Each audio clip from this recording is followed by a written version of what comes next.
거래되는 사례와 비교를 해서 가격을 평가한다 그랬죠. 그래서 시장성에 해당하는 방식이고, 시장에서 거래되는 사례와 비교를 해서 가격을 평가하니까 시장접근법이라고 합니다. 비교 방식이랑 같은 말인데요. 그 3방식 중에는 가장 활용도가 높고, 우리나라는 대부분의 물건을 평가할 때는 비교 방식으로 가격이나 임대료를 평가하는 가장 활용도가 높은 중추적 방식이다. 그래서 이 비교 방식이 시간 없죠. 그냥 무조건 나옵니다.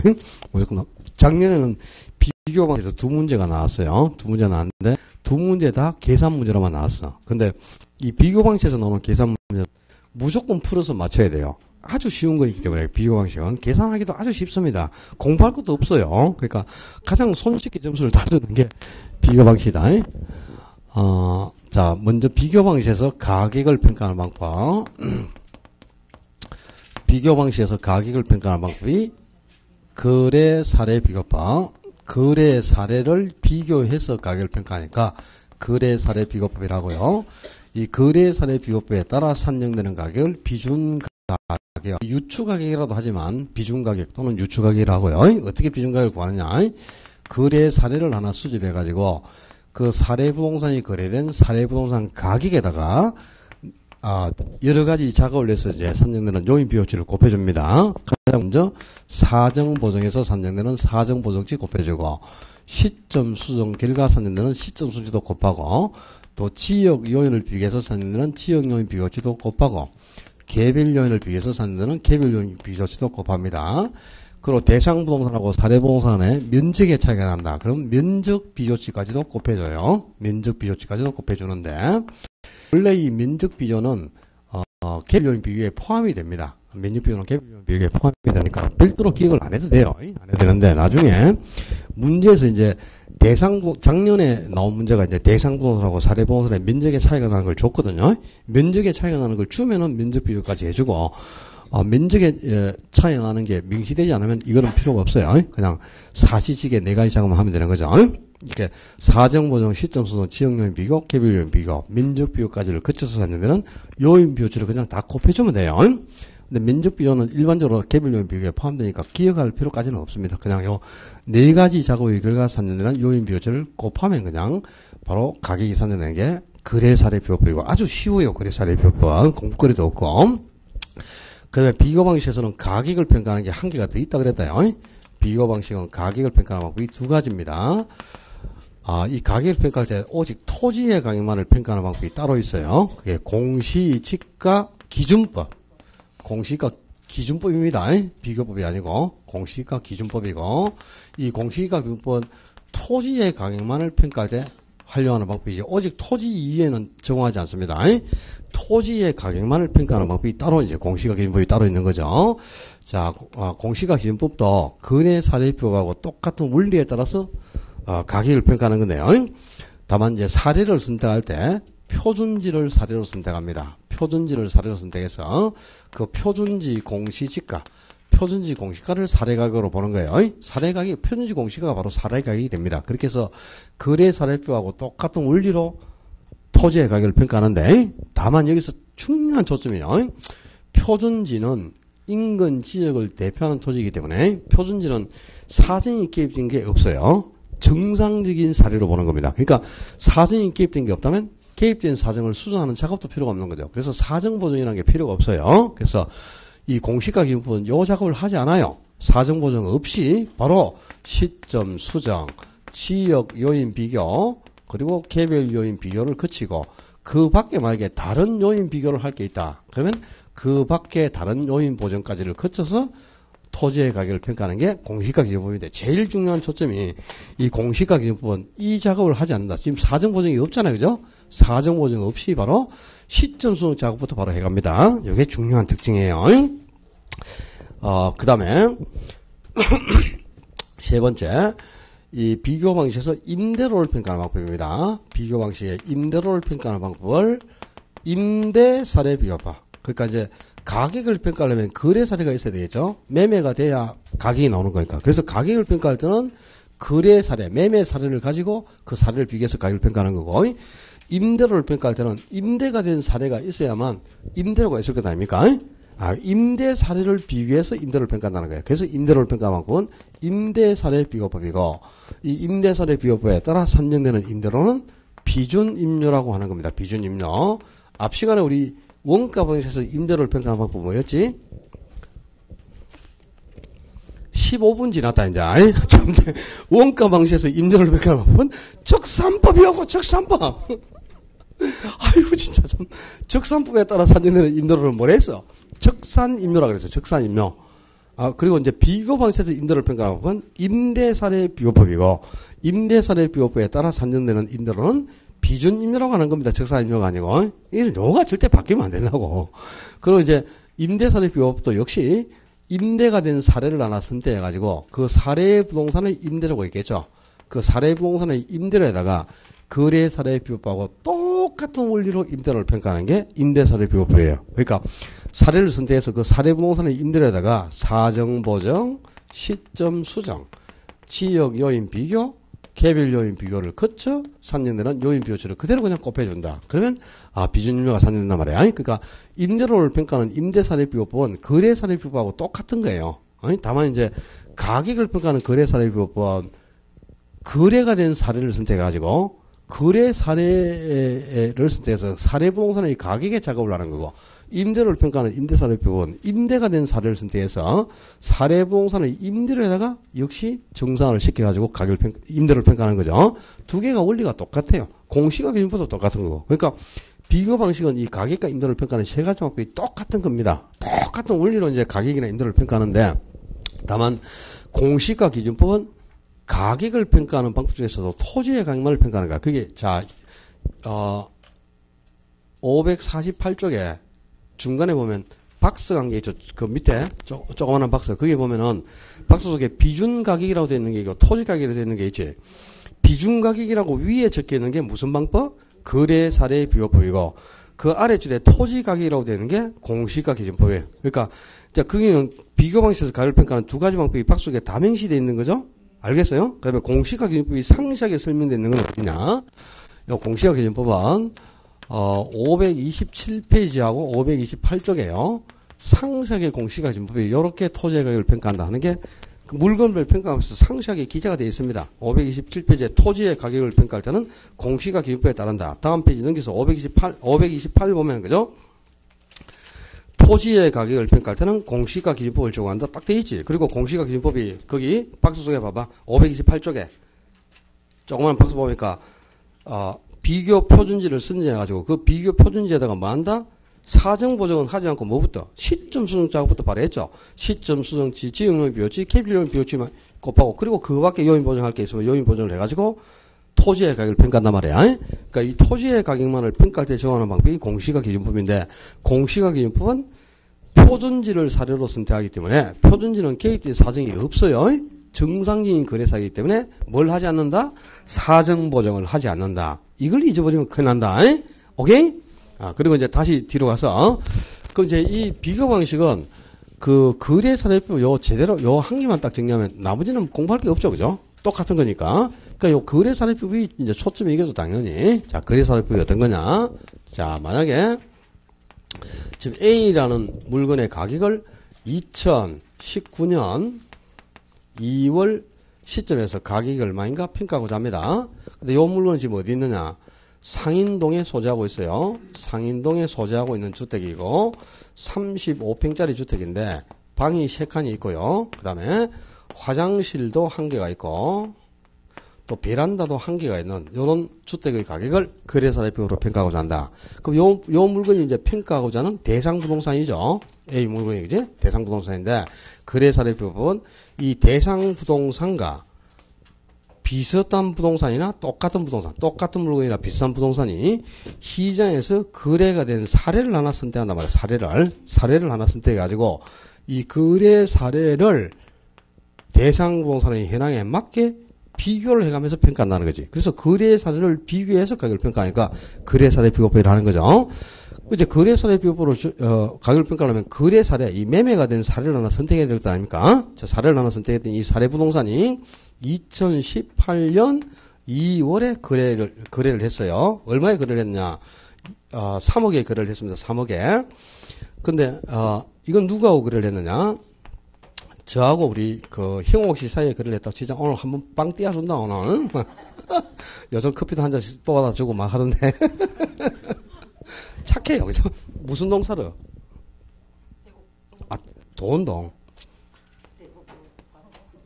이거는 도원동에 소재하고 있고요.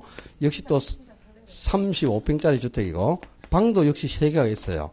이거는 화장실이 거실에 1개, 안방에 1개, 화장실이 2개입니다. 그 다음에 베란다도 앞뒤로 1개씩 해가지고 베란다도 2개야. 그러니까 이제 똑같은 물건이 거래된 게 있으면 참 좋지만, 그죠? 부동산은 동일성이 있는 물건이 거래된 사례를 찾기가 어렵죠?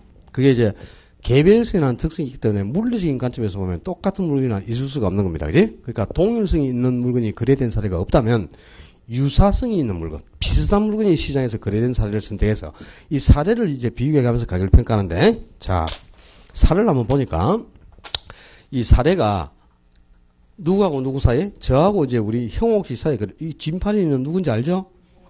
이번 모의고사 문제 보면 진팔이 많이 나옵니다. 진팔이가 그러면 아, 저 새끼가 낸 문제구나 이 생각하면 돼요. 저하고 이제 형옥 씨하고 거래를 했으니까 우리가 벌써 이 4개월을 봤잖아요. 그죠? 강사와 수강생 사이고 뭐 원장하고 수강생 사이니까 잘 아는 사이 아닙니까? 그지? 지인 사이에 거래를 했으니까 이게 정상적인 거래 사례가 아니다 이 말이야. 거래 사례 자체에 사정이 개입되어 있죠. 지인 간에 잘 아는 친족 간에 거래를 했거나 지인 사이에 거래를 했거나 또 뭐 이러면 이게 예, 실제는 3억이 아닌데 3억에 거래될 수가 있었을 거 아니야. 그지? 한 3억 3천 정도 되는데 뭐 10% 정도는 깎아줬겠죠. 더 올려서 받을 것 같아요. 어쩌다 그리 신임을 잃어버렸냐.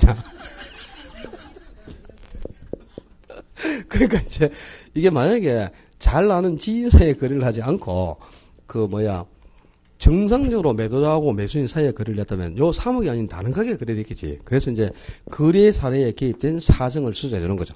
사정이 개입되지 않고 거래를 했다면 이 가격이 얼마 정도였겠느냐 하고 이 거래 사례에 개입된 사정을 수정해 줘. 그 작업이 바로 사정 보정입니다. 요거 가장 먼저 하고요. 그리고 지금 대상부동산을 평가하고자 하는 시점은 2019년 2월이니까 요게 가격을 평가하는 기준 시점이죠. 근데 사례를 보니까 사례는 2018년 2월에 거래를 했어요. 그러니까 이 거래 시점은 1년 전이지. 그러니까 만약에 A하고 B가 대상하고 사례부동산이 똑같은 물건을 하더라도 1년 전에 거래된 가격이 지금도 똑같을 수는 없어. 그죠? 부동산은 가격이 계속 변화한다 그랬지. 우리 지난주에 가격지원치에서 무수히많은 가치 형성 요인이 계속 변함으로 부동산 가격도 계속 변화한다는 것을 변동의 원칙이라고 했죠. 그래서 변동의 원칙 때문에 가격이 계속 변하고 있기 때문에 1년 전에 거래된 가격이 지금도 똑같을 수가 없어요. 그래서 거래 시점에 거래가 되지 않고 가격을 평가하는 기준 시점에 거래를 했다면 이 사례 가격이 얼마 정도의 거래가 되었겠느냐 하고 이 거래 시점에 거래된 가격을 기준 시점의 가격으로 바꿔줘요. 거래 시점의 가격을 기준 시점으로 바꿔준다. 이게 이제 시점 수정이란 말이야. 요 작업도 해야 되는데 왜 시점 수정이 필요하다고? 가격이 계속 변하기 때문이죠. 그래서 지난주 우리가 가격을 평가하기 전에 미리 과거, 현재, 미래 중 어느 시점을 기준으로 평가할지 기준 시점을 미리 확정해야 되고 또 거래사례비법을 적용할 때 시점 수정이 필요한 근거가 되는 가격 원칙이 있었잖아요. 그죠? 기준 시점을 확정하고 시점 수정이 필요한 근거가 가격이 변하기 때문이죠. 무슨 원칙? 변동의 원칙. 그래서 변동의 원칙이 기준 시점을 확정하고 시점 수정이 필요한 근거가 된다. 내가 그거 중요하다 그랬죠? 오늘 나왔으니까 이제 기억해야 돼. 이 시점 수정도 합니다. 그 다음에 대상부동산이 속한 지역은 상인동, 사례부동산이 속해 있는 지역은 도원동. 지역이 서로 다르죠. 만약에 사례부동산도 도원동이 아니라 상인동에 대상부동산하고 똑같은 상인동에 있었다면 가격이 또 3억이 아닌 다른 가격에 그래 돼 있지. 이 지금 상인동은 무슨 지역이라 한 겁니까? 대상부동산에 속해 있는 지역이니까 인근 지역이네. 그리고 지금 도원동은 그럼 무슨 지역이 되겠어? 이거는 유사 지역이 되겠죠. 그죠? 만약에 상인동에서 또 사례를 선택할 수도 있죠. 대상부동산이 속해 있는 지역을 인근 지역이라고 했죠. 그죠? 그럼 지금 인근 지역은 상인동이 되는 거야. 상인동 내에 지금 인근 지역이 있죠. 그런데 상인동에서 똑같이 사례를 선택했다. 그러면 대상하고 사례가 같은 지역에 있죠.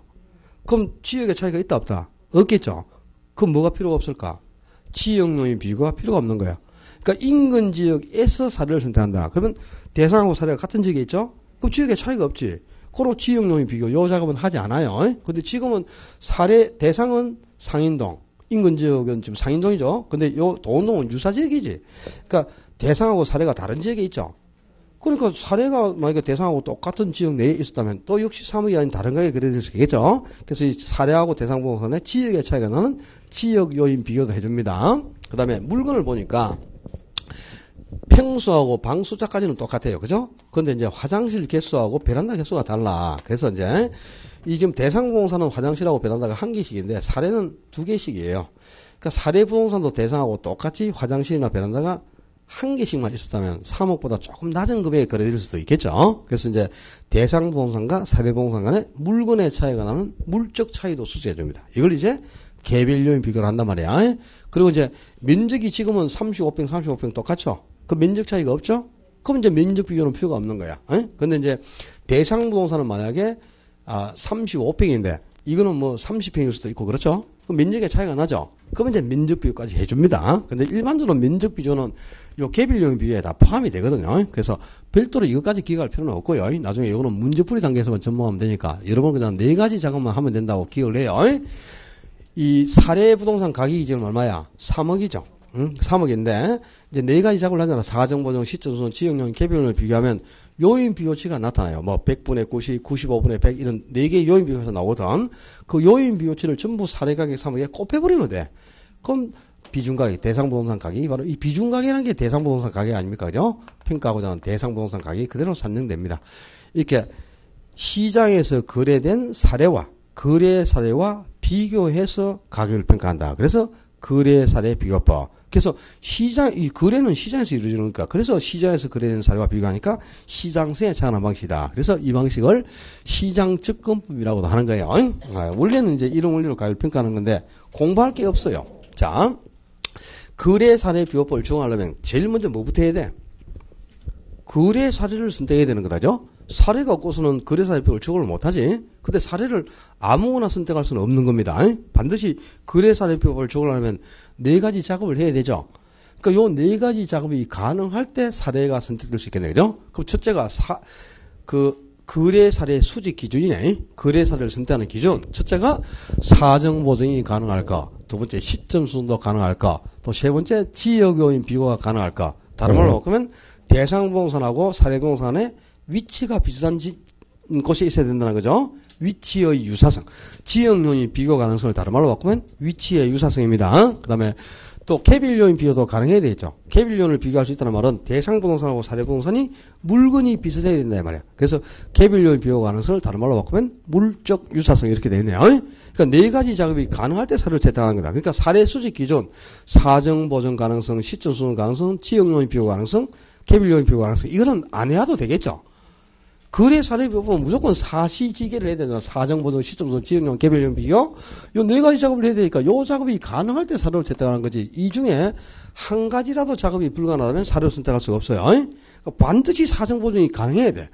그 다음에 또 시점 수정도 가능해야 되는 거고 지역 요인이나 개별 요인도 비교할 수 있어야 된다 이 말입니다.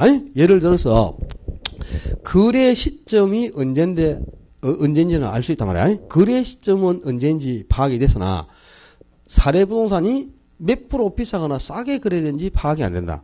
그건 뭐야? 개입된 사정의 정도를 알 수가 없다는 거죠. 그죠? 요게 몇 프로 싸고 몇 프로 비싸게 거래된지를 알아야 사정 보정이 가능하다는 거죠? 근데 사정의 정도를 파악할 수 없다면 사정 보정이 불가능하다는 거죠? 그럼 사례를 선택할 수가 없는 거야. 그 다음에 거래 사례에 개입된 사정의 정도는 알 수 있으나 거래 시점을 알 수가 없다. 그럼 시점 수정이 불가능하다는 거죠? 그럼 여기 또 사례를 채택할 수 없다 이 말입니다. 오케이? 그러니까 반드시 사례는 4가지 작업이 가능해야 사례를 채택할 수 있죠. 그러니까 사례 수집 기준 4가지 이런 건 안 해도 되겠지. 그죠? 나중에 한 번만 들어오면 사시지게 다 아는 거잖아. 그지? 지난주에 우리가 감정평가 가격은 감평규칙 5조에서 감정평가 가격은 시장가치를 기준으로 결정한다. 시장가치 기준치를 처음해놨는데요. 시장가치가 되기 위해서는 5가지 요건이 구비되는 가격이 한다 그랬지. 통상적인 시장성, 출품기간의 합리성, 당사자의 정통성, 거래가 자연스럽게 이루어져야 거래의 자연성, 또 최고 가격의 승리 가능성. 요 5가지 요건이 구비돼야 시장가치가 된다 그랬죠. 시장가치의 승립 조건 5가지하고 거래 사례의 수수기준하고는 다르겠죠. 그죠? 다음 중 시장가치의 승립 요건이 아닌 것. 1. 통상적인 시장성, 2. 출품기간의 합리성, 3. 당사자의 정통성, 4. 거래의 신중성과 자발성, 5. 사정보정 가능성.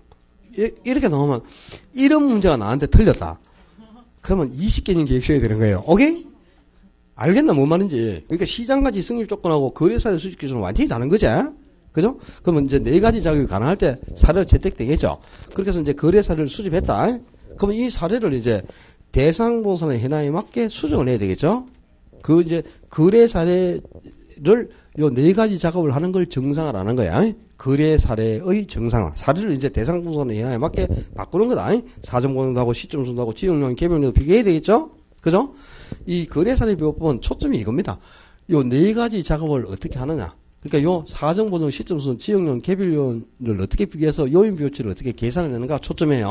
그런데 시점 수정하는 방법은 달라요. 시점 수정하는 방법은 다르고 사정 보정치라든가 지역용인 비교치나 개별용인 비교치를 구하는 거 요거는 원리가 다 똑같아. 그러니까 공부할 것도 없어 이게. 자 이제 시점 수정하는 방법만 따로 공부하고 그 다음에 사정 보정치 개별용인 지역용인 비교치를 구하는 건 똑같으니까 2가지만 구분해서 정리하면 되겠죠. 첫째 시점 수정. 시점 수정이 뭐야? 시점 수정의 개념부터 알자. 시점 수정이란 가격을 평가하는 기준 시점은 지금 2019년 2월이에요. 근데 거래 시점이 1년 전 2018년 2월이죠. 그러니까 1년 전에 이 거래 시점에 거래된 가격이 지금 3억이지만 이게 1년 동안 가격이 변하니까 거래 가격 자체도 계속 변화했을 거 아닙니까? 그래서 1년 전 거래 시점에 거래를 하지 않고 기준 시점에 거래를 했더라면 이 사례 가격이 얼마 정도의 거래가 됐겠느냐 하고 거래 시점에 거래된 가격을 기준 시점의 가격으로 전환해 주는 작업을 시점 수정을 한단 말이야. 그러니까 시점 수정은 거래 시점을 기준 시점으로 바꾸는 겁니다. 또 시점 수정이란 기준 시점의 가격을 적절히 수정하는 거다. 이러면 큰일 나는 거지. 거래 시점에 거래된 가격이 지금 변한단 말이야. 기준 시점까지. 그래서 이 거래 시점의 가격을 기준 시점의 가격으로 전환해 주는 것. 이걸 시점 수정을 한단 말이야. 근데 그 시점 수정하는 방법이 치수법이 있고요. 시점 수준을 구할 때 지수법. 두 번째가 변동률법. 2가지가 있어요. 지수법은 시점 수준을 구할 때 기준 시점의 지수를 분자에 대입을 하고 거래 시점의 지수를 분모에 대입하면 간단하게 시점수가 구해져요. 그러니까 예를 들어서 거래 시점의 물가지수가 100인데 기준 시점의 물가지수가 110이다. 그럼 시점 수준은 100분의 110. 그러니까 각 시점의 지수를 그대로 대입하면 돼. 분모 문제에. 오케이? 근데 이제 분모 문제 바뀌면 큰일 나겠죠. 분자가 기준 시점, 분모가 거래 시점. 이 기준 시점이 분자, 거래 시점이 분모에 가는 겁니다. 이 분모 문제를 바꾸면 안 되겠죠. 그다음에 변동률 정의법은요. 1 플러스 R의 N승에 대입을 하는데 요 N승은 이제 기간이죠. 이게 기간이고 그다음에 R은 변동률입니다. 이게 자, 잘 들어봐. 2년 전에 거래된 부동산을 사례로 채택하였다. 2년 전에 거래된 부동산을 사례로 채택했다. 근데 매년 지가가 10%씩 상승한 경우에 시점 수준은 얼마냐 이렇게 나와요. 예를 들면 그러면 2년 전에 거래됐으니까 이거는 뭐야? 2승이 돼야 되겠죠? 1년 전에 거래됐으면 1승이니까 이승 없으나 똑같고 보통 이거는 1년 전에 거래된 걸 내니까 기간은 의미가 없습니다. 2년 전이나 3년 전도 나올 수 있지만 2년 전까지는 아예 안 내요. 보통 1년 전에 하고 나오니까 변동률만 넣으면 되겠지. 그럼 지가가 매년 10%씩 상승하다 그러면 여기에 뭐 0.1 들어가면 되죠. 10%니까. 그러면 1 플러스 10%니까 0.1에 2년 전에 거래됐으니까 2성. 그러면 이게 뭐야? 1.1의 제곱이죠. 그럼 1.1 곱하기 1.1이니까 얼마? 1.21. 그러니까 시점수가 1.21이니까 121% 가격이 상승했다. 이런 뜻이다.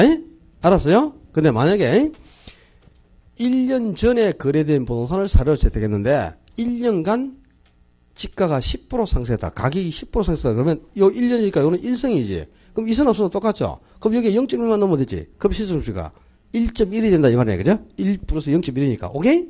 그러니까 요거는 이제 변동률하고 뭐 가격이 상승했거나 뭐 상승률을 준다. 그러면 그거 여기 넣고 기간 여기 넣으면 돼요. 아주 간단하게 이 시점수를 구할 수 있어요. 지수법도 마찬가지고 좀 이따가 한번 해보고 이거. 그다음에 사정보정치라든가 지역용의 비효치, 개별용의 비효치 3가지는 똑같아 원리가. 사정보정치를 구하는 방법, 지역요인 비효치를 구하는 방법, 개별요인 비효치를 구하는 방법은 원리가 똑같습니다. 그러니까 공부할 게 없다니까. 자, 분자에 대상 부동산을 둔다요. 분모에 사례 부동산을 둡니다. 그리고 기준이 대상도 100, 사례도 100. 100분의 100이 기준점이다. 기준점을 100분의 100으로 두고 여기에 만약에 사정이 개입됐다? 그러면 개입된 사정에 더하거나 빼기를 해야 돼요. 그리고 또 지역요인이나 개별요인의 차이가 나면 그 차이가 나는 만큼 이 100분의 100에서 더하거나 뺀단 말이야.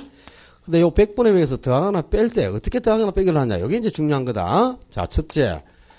조정을 할 때, 더하거나 빼기를 할 때 어디에서 조정을 하느냐? 주어에서 조정을 합니다. 주어에서 더하거나 빼기를 하라 이 말이야. 또 괴롭다. 주어가 뭔데? 이러면 곤란하다. 우리 중학교 1학년 때 주어란 명사 뒤에 은, 는, 이, 가가 붙어 있는 걸 주어라고 한다. 그죠?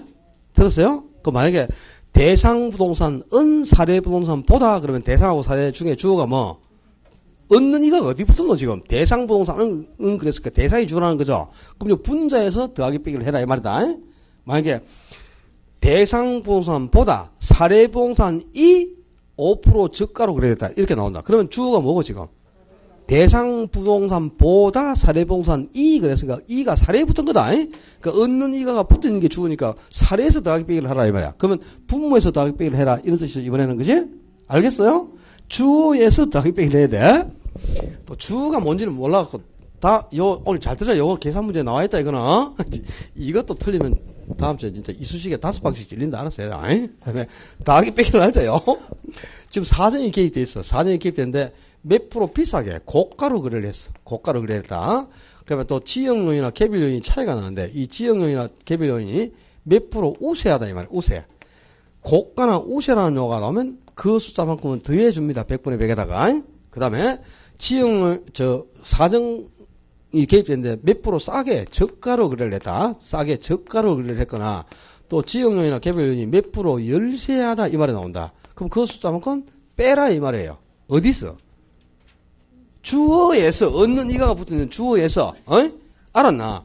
그러니까 주어에서 더하기 빼기를 하는데 주어가 대상이면 분자예요. 분자 100에다가 더하기 빼기를 하고 사례에 얻는 이가 붙었으면 분모에서 더하기 빼기를 해야 돼. 근데 몇 프로 고가로 거래를 됐거나 지형이 몇 프로 우세하다 그러면 그 숫자만큼을 주에다 더해주고 몇 프로 싸게 저가로 거래를 했거나 몇 프로 지형이나 개별이 몇 프로 열세다 그러면 그 숫자만큼을 주에서 빼주는 거예요. 오케이?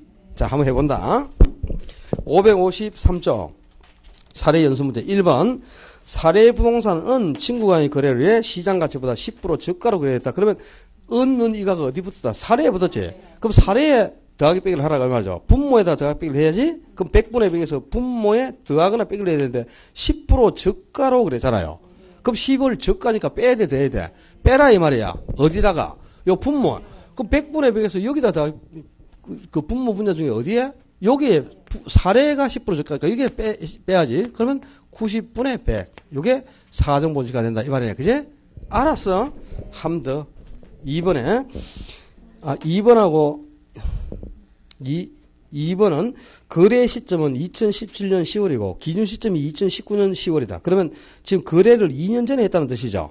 근데 거래 시점의 지수가 100, 기준 시점의 지수가 120이라면 시점수. 이거는 이제 시점수를 여기에 구하라. 여기 시점수를 구할 때 거래 시점하고 기준 시점의 지수를 줬죠. 지금 거래 시점의 지수가 100, 기준 시점의 지수가 120이라고 했지. 그럼 분모 문제 그대로 대입하니까 100분의 120 이렇게 되겠네. 그지? 그죠? 그 다음에 3번 문제는 이 문제에서 2번 문제에서 만일 매년 지가가 10%씩 상승했다 이 말이야. 그럼 시점수는 얼마냐 그랬는데 지금 봐. 거래를 몇 년에 해서 2017년에 했고 기준 시점은 2019년이니까 몇 년 지났다. 2년이 경과했죠. 그죠? 그러면 기간은 여기에 2성 들어가야 되겠죠.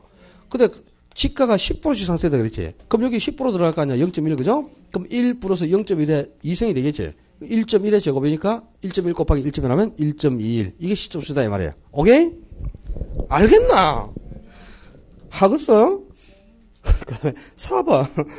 대상 부동산이 소재하는 지역은 사례 부동산이 소재하는 지역보다 그랬으니까 지금 요걸 줄이면 이 말이야. 대상은 사례보다 이 말이에요. 그죠? 근데 또 이걸 대상 부동산이 소재하는 지역은 사례 부동산이 소재하는 지역보다 그러니까 사례 부동산이 그랬으니까 또 이가 거기 붙었다고 이걸 주어라 하고 사례를 주어라 하고 그러면 안 돼. 사례 부동산이 속한 지역은 대상이 속한 지역은 사례가 속한 지역보다 이 말이니까 줄이면 대상은 사례보다 이 말이잖아. 그죠? 그럼 얻는 이가 대상에 붙은 거다. 주어가 대상이란 말이야. 그러면 대상에 더하기 빼기를 해야 되는데 지금 5% 열세 그랬으니까 대상 요 분자에 5를 빼라 이 말이죠. 대상 여기에 5를 빼야 돼. 그럼 이거는 100분의 95 이렇게 되겠죠. 그죠? 요까지는 다 하겠죠. 이까지는 다 했다. 6번 문제. 5번은 어려운 거였고 6번. 이 6번을 잘 봐. 모의고사 나와 있어. 잘 봐. 자. 또 베일 그려놓고 모의고사 또 적거든, 거기에. 적어놓고 또 시험 칠 때 틀리거든, 또. 참, 좀 적지만. 6번에. 대상 부동산이 속한 A 지역은 C 지역보다 그랬어요. 그럼 요 문장은 또 여기까지 하면 그죠? 대상은 다른 지역보다 그러니까 대상이 주어야. 근데 대상이 5% 열세 그랬으니까 바로 그죠? 봐봐. 요 문제가 나오면 이제 대상이 5% 열세하고 그랬으니까 대상이 5를 바로 빼요. 그다음에 그 다음 질문을 또 봐봐. 사례 부동산이 속한 B 지역이 다른 지역보다 10% 우세하다 그랬어요. 그러면 이것도 이제 뒷부분은 사례 부동산이 다른 지역보다 10% 우세 말이죠. 그럼 역시 또 주어가 사례가 됐잖아요. 그럼 그 사례가 10% 우세 그러니까 이제는 요 사례에다가 10을 바로 더해버려요. 그러면 이제 요 묘체가 분모는 110, 분자는 95 이렇게 됐네. 110분의 95. 그러니까 이거는 읽어가면서 주어에다가 바로 더하기 빼기를 직접 합니다. 아셨나요? 쉽잖아. 그냥 얻는 이가가 붙는 주어에다가 뭐 열세하고 나오면 그냥 빼주고 우세하고 나오면 더해주는 거야. 알겠어요? 아, 또 이 뭐만 하면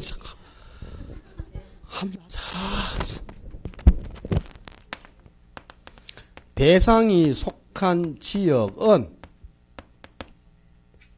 대상이 속한 뭐 A 지역은 그다음에 뭐 C 지역보다 이렇게 나오고 그다음에 또 사례가 속한 B 지역은 역시 또 C 지역보다 뭐 이거는 5% 열세이고 요거는 5% 우세이다. 뭐 이렇게 나왔다.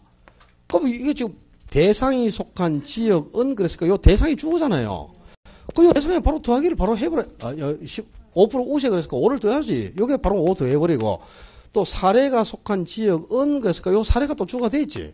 그럼 사례가 속한 지역이 다른 지역보다 5% 열세 그랬잖아. 그럼 요거는 또 5를 빼버리라고 사례에다가.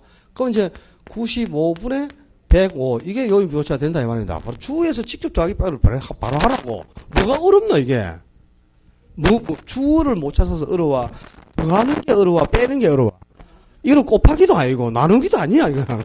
더하고 빼기만 하면 더하기 빼기만 하면 돼. 주어 찾아가고 그죠? 하겠어요. 다음 주에 요 문제 나와있다 그랬다. 나와있는데 이거 틀리면 진짜 이쑤시개 5박 찔립니다. 거짓말 아니고 바로 그냥 손등에 그냥 콕콕 찌른다. 알아서 해라. 근데 왜? 손등에 바로 콕 찔러야지. 피 안 나올 정도로. 그죠? 틀리는 사람이 있어요. 왜 틀릴까 이거? 주어를 못 찾아서 틀릴 것 같아요?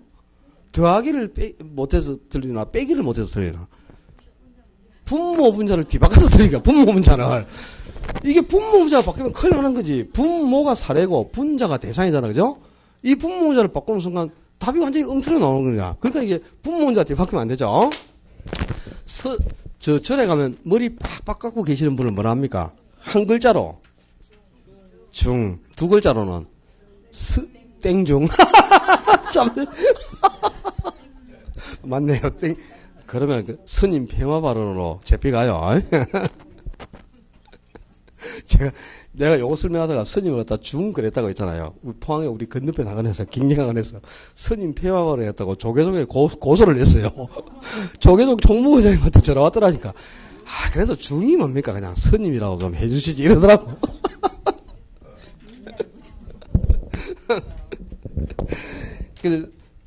그 스님을 세 글자로 하면, 극존칭으로 하면 대사님입니다. 예? 우리 대사님을 적을 때 요렇게 적죠. 대사님, 그죠? 옆으로 글자를 적으면. 근데 글자를 적을 때 위에서 아래로 적어오는 사람도 있죠. 대사님 요렇게 적잖아. 그죠? 근데 밑에서 위로 적어가는 사람은 없지.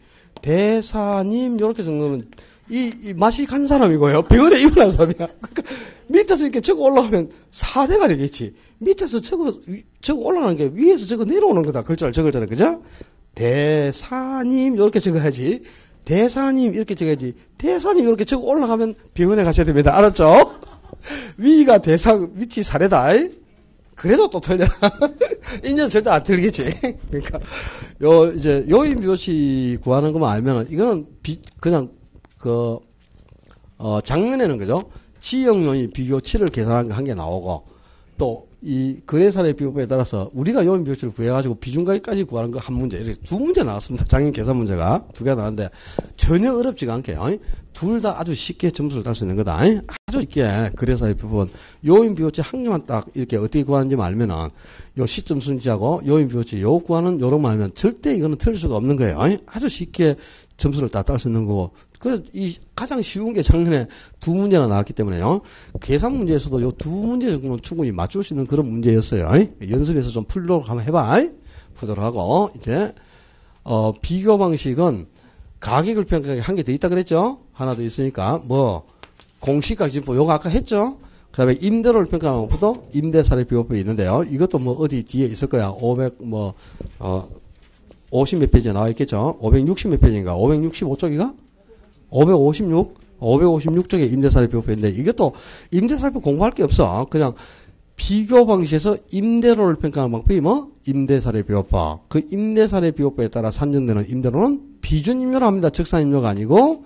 그리고 이 비준임료를 어떻게 구하는가? 거래사례 비교법과 같다. 이렇게 기억하면 돼. 오케이? 비교 방식은 진짜 공부할 게 없어요. 여기 다예요. 자, 이제 세 번째 방식. 몇 페이지가 수입 방식이? 558입니까? 558 4절의 수입 방식. 3방식 중에서 이제 가장 까다로운 방식이 수입 방식이고요. 이 수입 방식은 장래 산출할 수익의 주안점을 두고 가격을 평가한다. 그래서 수익성에 착안한 방식이라고 했죠. 수익하고 같은 말이 뭐지?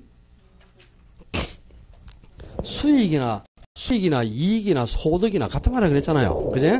수익, 이익, 소득이 같은 말이다. 그래서 우리 그렇게 했잖아요. 옛날에. 원래 그냥 투자해서 수익이 얼마 남았다 그러면 순영소득을 하고 이 순영소득을 줄여서 순소득. 그리고 소득이랑 이익이 같으니까 순소득, 순이익, 순수익 이렇게 표현했잖아요. 그죠? 그러니까 이 수익이 바로 요 순영소득인데 이 수익에 착안해서 가격을 평가하는 거예요. 그래서 수익이나 소득이 같은 말이니까 수익성에 찬한 방식이고 소득의 주안점을 두고 가격을 평가한다. 그래서 소득증권법 소득의 주안점을 두고 가격을 평가한다고 해서 소득증권법이라고 합니다. 물론 이제 수익 방식도 가격을 평가하는 방법이 있고 임대료를 평가하는 방법이 있겠죠. 먼저 수익 방식에서 가격을 평가하는 방법이다. 수익 방식의 가격을 평가하는 방법을 수익 환원법. 이 수익 환원법에 따라 하는 가격을 수익 가격이라 한다. 어떻게 수익 가격을 구하는가? 순수익을 환원이율로 환원해서 구한다. 순수익을 환원율로 이렇게 나누어서 그냥 가격을 구하는데요. 이 이자를 가지고 나누는 걸 환원 또는 뭐라 그래서 환원하고 같은 말이 할인. 그러니까 이 할인했다, 환원했다는 말이 미래 가치를 현재 가치로 바꾸었다. 즉 이자율만큼을 깎았다 이 말이죠. 그죠? 이자율만큼을 깎는 것을 할인 또는 환원이라고 했죠. 그러니까 이 이자를 깎는다는 말이 이자율만큼으로 나눈다는 뜻입니다. 이렇게 이자율로 수익을 나누어서 즉 환원해서 또는 할인해서 현재집에 가격을 구한다. 그래서 수익을 환원해서 가격을 구하니까 수익 환원법이라고 하고요. 이제 수익 환원법은 이런 원리죠. 지금 A라는 물건의 가격을 2019년 2월 현재 시점에서 이 물건의 가격이 얼마냐? 현재 시점에서 가격을 평가하고자 한단 말이에요. 가치하고 가격은 같은 말이에요. 그랬어요. 현재 시점에 가격을 구하고자 하는데 이 수익 환원법은 이 평가하고자 하는 대상 부동산이 장래에 어느 정도 수익을 산출해 줄 것인지 장래에 예상되는 순수익을 미리 책정하는 거예요. 그러니까 이 건물이 앞으로 매년 얼마 정도의 수익을 산출해 줄 것이냐. 장래에 예상되는 순수익을 미리 계산해내.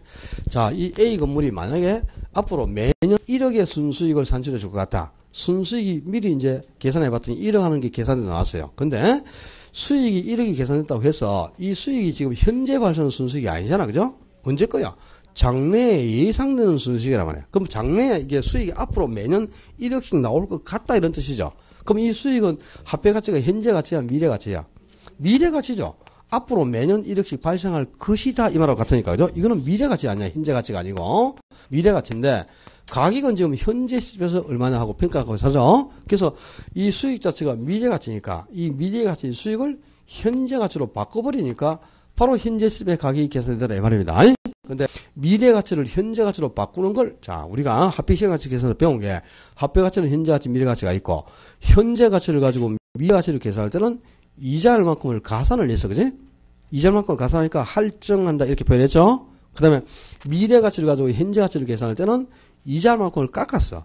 이자율만큼을 깎기 때문에 할인한다. 또는 환원한다. 이렇게 표현했잖아요. 그죠? 그러니까 할인이나 환원이 같은 말이야. 그러니까 이 수익 자체가 미래에 발생하는 미래가 이걸 할인 또는 뭐 환원하여 가격을 평가하는데 할인이나 환원을 하려면 뭐가 있어야 돼요? 이자율이 있어야 되지 않습니까? 그지? 할증을 할 때도 이자율이 있어야 되고 할인을 할 때도 이자율을 갖고 했죠? 이자만큼을 깎는 걸 할인을 하잖아요. 그죠? 이 수익을 이자율로 뭐해서 환원시켜서 할인해서 현재 수익 가격을 구한다. 그래서 수익을 환원해서 가격을 구하니까 수익 환원법이라고 한다 이 말이야. 그럼 이제 수익 환원법을 중에서 가격을 평가하려면 가장 먼저 이 대상보험에서 장래에서는 순수익이 얼마인가? 이 순수익을 계산을 해야 되겠죠? 순수익이 얼마인가 나와야 돼. 순수익. 그러면 두 번째는 수익이 계산돼 나오면 이 수익이 장래에 예상되는 미래가치예요. 그래서 가격을 구하려면 이 수익이 미래가치가 이걸 현재 가치로 본다? 할인 또는 환원을 해야 되잖아. 그죠? 근데 환원을 하면 뭐가 있어야 돼? 이자율이 있어야 되죠? 환원시켜주는 이자율. 줄이면 환원이율. 환원이율이 몇 프로냐 하는 게 나와야 되겠죠? 만약에 지금 이자율이 10%라고 가정해보자. 환원이율이. 그럼 이제 수익도 1억하고 계산이 됐고 환원이율도 10%라는 게 나왔어요. 그러면 이제 가격을 산정하려면 이 순수익, 수익을 환원이율로 환원을 시켜야지. 나눠야 된다 이 말이야. 그래 가격이 계산되잖아. 그죠? 그럼 수익이 1억, 환원이율 얼마고 10% 하고 계산이 됐으면 1억을 10%로 환원을 시켜야 나누어야 수익가격이 계산돼 나오죠? 1억을 10%로 나누면 얼마? 1,000만 원이 아니고 그냥 1억에 10% 곱하면 1,000만 원이고 나누면 단위가 10배로 커지는 거고 곱하면 10% 줄어드는 거고 그렇습니다. 좀 해봐라 집에 가서 계산. 아, 잘 들어라. 우리 시험에서 곱하기나 곱하기 더하기 나누기만 나와요. 뭐 로고 미분 적분 이런 거 안 나와 절대. 함수 이런 것도 안 나오고. 근데 제일 안 되는 게 나누기야. 나누기. 제일 안 되는데 제일 많이 나누는 게 5% 아니면 10%거든요. 10% 나누는 게 가장 많아요. 근데 10% 나눌 때는 계산기를 때릴 필요가 없다. 어떻게 하면 되냐? 10% 나눌 때는 분자에 0을 하나 더 붙여버리면 돼. 10배로 늘어나는 거니까. 그럼 1억에 0이 하나 더 붙으면 10억 된다 이 말이다. 그지? 알았어요? 곱하면 10분을 줄어드는 거야. 10%면 10분의 1이니까 10분으로 줄어버리니까 10을 비율로 나누는 거잖아. 비율로. 그러니까 이게 나누기는 10배 늘어나는 겁니다. 그래서 분자에 0을 하나 더 붙이면 돼. 10% 나누면. 알겠어요? 그러면 1,400만 원을 10% 나누면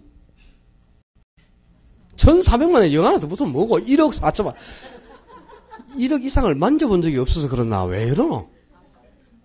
7,000원을 10% 나누면 7만원이야 이 말이야.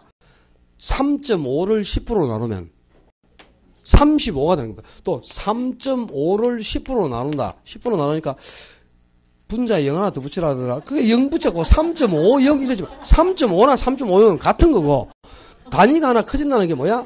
이 점이 한 칸 앞으로 온다는 거니까 35가 된다. 해봐요. 3.5를 10% 나누면 3.5 나누기 10% 하면 35가 되는 겁니다. 오케이? 초등학교 이건 4학년 산수인데 그러니까 이제 자 봐. 그러면 이제 수익 환원법으로 가려면 순수익이 얼마나 가장 되겠죠? 순수익이 얼마 나와야 되고요. 그 다음에 또 수익이 예상되면 이걸 이자 환원을 시켜야 되니까 환원시켜주는 이자율이 있어야 돼. 환원율이 몇 프로, 그죠? 그 다음에 이제 수익하고 환원율이 나왔어. 그러면 이 수익을 환원율로 환원을 시켜야. 환원시킨다는 게 뭐야? 이자율로 나눈다, 이 말이야. 나누어야 가격이 산정되잖아, 그죠? 이렇게 수익을 이자율로 이렇게 나누어서 가격을 산정하는 것을 수익 환원 방법이라는 거야. 수익 환원 방법. 그래서 수익 가격이 계산돼 나오려면 순수익과 환원율, 수익 환원법은 세 가지가 있어야 수익 가격이 계산돼 나오잖아요. 그래서 이 세 가지를 수익 환원법의 3요소예요. 3요소를 하는데 이 수익 환원법의 3요소 중에서는 다른 거 공부할 거 없어 그냥. 환원율이 가장 중요하고 뭐 시험 문제도 환원율에서 나올 것이다. 이렇게 딱 생각하면 돼요 그냥. 그리고 수익 환원법은 작년에는 나왔고요. 작년에는 나왔고 28회, 그 다음에 26회, 24회 이렇게 해서 2년에 한 문제씩을 냈거든요. 2년에 한 문제씩 냈는데 계속 계산 문제를 냈어. 그러니까 계산 문제는 요겁니다. 요거 환원 방법. 이 순수익하고 환원율을 계산해가지고 이걸 나눠서 수익 가격을 계산해내는 거. 이게 수익하는 방법이거든요. 이 환원 방법을 냈는데 올해는 계산 문제보다는 요거 나올 거예요. 환원율. 물론 환원율을 계산할 수도 있어요. 환원율이 몇 프로인가 계산해야 되겠죠. 근데 환원율은 구하는 방법하고 계산 요령을 다 알아야 됩니다. 그래서 초점을 여기에 두고요. 환원율에 대해서만 꼼꼼하게 공부를 하면 되는데 정말 공부거리가 많아요. 자, 먼저 이게 순수익 하는 게 뭐야? 요 지금 우리 투자 후에 수익이 여러 가지가 발생했죠? 수익이 여러 가지인데 이 수익이 가능총소득, 유효총소득, 순접소득, 세전세공인 5가지 수익이 있는데 일반적으로 우리가 수익 그러면 뭘 뜻한다 그랬어? 순수익, 순영업 소득을 의미한단 말이에요. 그래서 이 순수익이 저 수익 가격을 산정할 때 요 순수익이 뭘 뜻한다고? 순영업 소득입니다. 순영업 소득. 순영업 소득을 뜻한다. 그러니까 수익 가격을 구하라 하고 나오면은 어떻게 해야 돼? 여기에 대비해서 순영업 소득을 일단 계산해야 되겠죠? 그래가지고 그 순영업 소득을 환원율로 나눠줘야 되는 겁니다. 이 순수익이 순영업 소득을 의미한다는 거다. 오케이? 그 다음에 이 순수익을 이제 구해내야 되는데, 그죠? 이 대상보험에서 순수익이 얼마가 발생하느냐. 이 순수익을 계산을 해야 이걸 뭐 환원율로 나눠서 가격을 구하겠죠? 순수익을 구하는 방법이 세 가지가 있어요. 바로 이 평가하고자 하는 대상보험에서 직접 순수익을 구하는 방법이 직접법. 그리고 대상부동산이 아니고 유산 사례부동산으로부터 간접적으로 순수익을 구해내는 방법이 간접법. 그리고 이제 지난주에 우리가 정리한 것 중에 복합부동산 중 건물에 기속되는 순수익을 구하거나 토지에 기속되는 순수익을 구하는 게 있어서 그 복합부동산에서 토지나 건물의 순수익을 구하는 방법이 잔여법 하는 게 있었죠. 그래서 지난주에 이 잔여법이 바로 순수익을 구하는 방법에 잔여법이 있잖아, 그지? 잔여법은 순수익을 구하는 방법의 일종이고, 그 잔여법의 이론적 근거가 되는 가격 원칙이 뭐였느냐? 수익 배분의 원칙. 복합부동산 총수익 중에서 토지의 먼저 수익을, 그 건물의 먼저 수익을 배분하니까 토지의 잔여 수익이 얼마 남는다. 이렇게 해서 토지의 잔여 수익을 구해냈잖아, 그죠? 그 잔여 수익, 토지의 잔여 수익을 구하는 이 잔여법의 이론적 근거가 수익 배분의 원칙이라고 했거든? 그게 중요한 거란 말이야. 잔여법이 뭐냐? 이런 거 안 나와요. 잔여법의 근거가 뭐? 수익 배분의 원칙이다. 요게 중요하다. 지난주에 제가 이건 중요하니까 잊어버리면 안 된다 그랬잖아. 그죠? 벌써 잊어먹었어? 가계원칙에서, 가계원칙에 5가지 원칙 기억하라 그랬잖아. 균형의 원칙, 적합의 원칙, 변동의 원칙, 수익 배분의 원칙하고 대체의 원칙 5개 기억하라 그랬죠? 모의고사 나와 있어요. 뭐? 문제 당연히 올해 시험에 나올 건데 그걸 모의고사 안 되겠습니까? 올해 시험에 무조건 나온다는 건 반드시 모의고사에 내죠. 자꾸 보여줘야죠, 그죠? 문제를 통해서. 당연히 모의고사에 나와 있겠죠. 기억을 해라요. 이 잔여법이 뭐 하는 거다, 그건 몰라서. 잔여법은 지금 어디에? 순수익을 구하는 방법이죠. 그러니까 잔여법은 순수익을 구하는 방법의 일종이다. 첫째 이걸 알아놓고요. 그 다음에 잔여법의 근거가 뭐라고? 수익 배분의 원칙이다. 이게 중요하다고, 이게. 잔여법의 근거를 기억해라. 이게 중요한 거고, 순수익은 뭐 다른 거 없어요, 그냥. 그냥 이 순수익이 순영업 소득을 의미한다. 요거 알아놓으면 되고. 이 환원율이 괴로워, 환원율이. 자, 환원율은요, 공부거리가 많아. 첫째, 환원율이 뭔가 개념을 아셔야 됩니다. 그리고 두 번째, 환원율이 어떻게 구성되느냐. 구조를 알아야 돼. 그리고 환원율에는 어떤 게 있느냐. 종류도 알아야 돼요. 그리고 네 번째는 환원율을 어떻게 구해야 되느냐. 산정 방법까지 해가지고 정말 공부거리가 많습니다. 상당히 공부거리가 많은데 이거 한꺼번에 정리를 해야 되겠죠. 이게 뭐 따로따로 정리할 건 없고, 그죠? 그러니까 요 환원율부터 조금만 쉬었다 합시다. 조금 쉬었다가 오늘 진도 다 끝나고 가야 되니까 요 지금 수익 방식 요 뒤에는 이거 지우지 마라. 아직 그 안 했으니까 요 앞에는 지워도 요 뒤는 지우지 말고